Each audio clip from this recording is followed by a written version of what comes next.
O enredo da narrativa, que começa com a frase "se dizia que aquela terra era sonâmbula", traz duas histórias.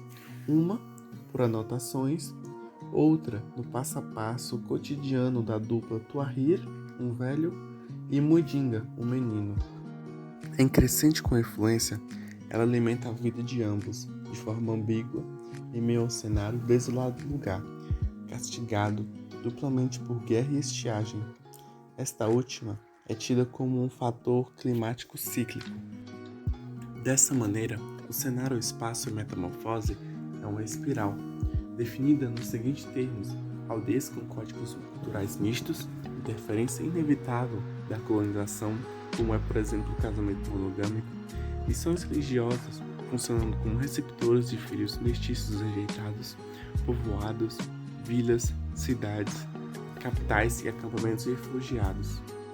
Além desses, há espaços de territorialização transnacional, mas captadores de força de trabalho masculino, as minas do Rand, na África do Sul, cujas existências interferem diretamente no local, Moçambique, no sentido de o levar, por exemplo, a uma crise demográfica. O livro Terra Sonâmbula se passa em Moçambique, que é um país que fica ao sul do continente africano, e Moçambique não fica de frente para o Brasil, ou seja, não é um país banhado pelo Oceano Atlântico. Ele fica na outra costa do continente africano. Aí ele é um país banhado pelo Oceano Índico. Moçambique fica de frente para Madagascar, que é outro país africano bem famoso. Madagascar é uma ilha de frente para Moçambique. Então, a gente tem Moçambique e em frente dele tem uma ilha de Madagascar. Sendo assim, vale relembrar também que Moçambique é assim um país irmão do Brasil, porque nós compartilhamos a mesma língua de colonização. O Brasil foi colonizado por Portugal, sendo assim, Moçambique e Angola também foram colonizados por Portugal. Então, esses dois países falam a sua língua do colonizador, que é português, porém dentro deles existem outras línguas. Moçambique passou por uma guerra de independência muito pesada, que durou de 1964 a 1975. Em Terra Sonâmbula de Mia Couto, o autor busca refletir sobre Moçambique após a independência e fundar uma narrativa compromissada com as consequências e com a memória da Guerra Civil. A elaboração das narrativas do romance gira em torno de uma exposição de memória de um grande trauma nacional, no qual a Guerra Civil moçambicana foi um conflito civil que começou em 1977, 2 anos após o fim da Guerra de Independência de Moçambique, no qual estava dentro de um contexto maior de Guerra Fria.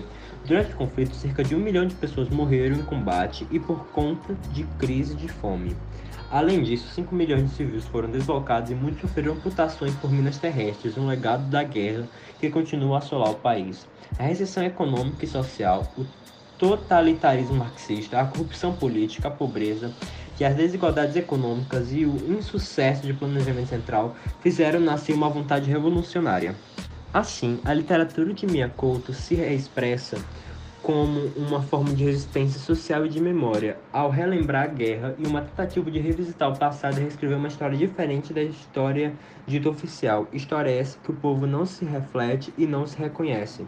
Assim, as obras literárias do Mia Couto são pensadas nesse estudo como monumentos às memórias individuais e coletivas, já que elas resgatam um esquecimento à vivência de um povo castigado pelas intermináveis lutas. Falar sobre guerra no contexto que o livro Terra Sonâmbula está inserido é pensar em uma guerra sem sentido, na qual denuncia condições e situações vivenciadas drasticamente pelos personagens, em que os mesmos se utilizam de uma performance narrativa das suas experiências dentro da guerra. Em volta do campo de refugiados se desenvolvem espaços diversos, cada qual nominado de acordo com níveis de complexidade e o próprio país, tantas vezes lembrado como uma miniatura da metrópole fixada na colônia.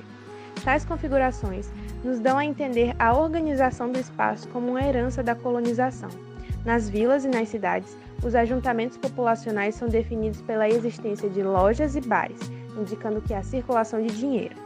Todos, redutos de convivência e de consumo, marcam o processo da ocupação portuguesa em sua dinâmica de expansão na colônia.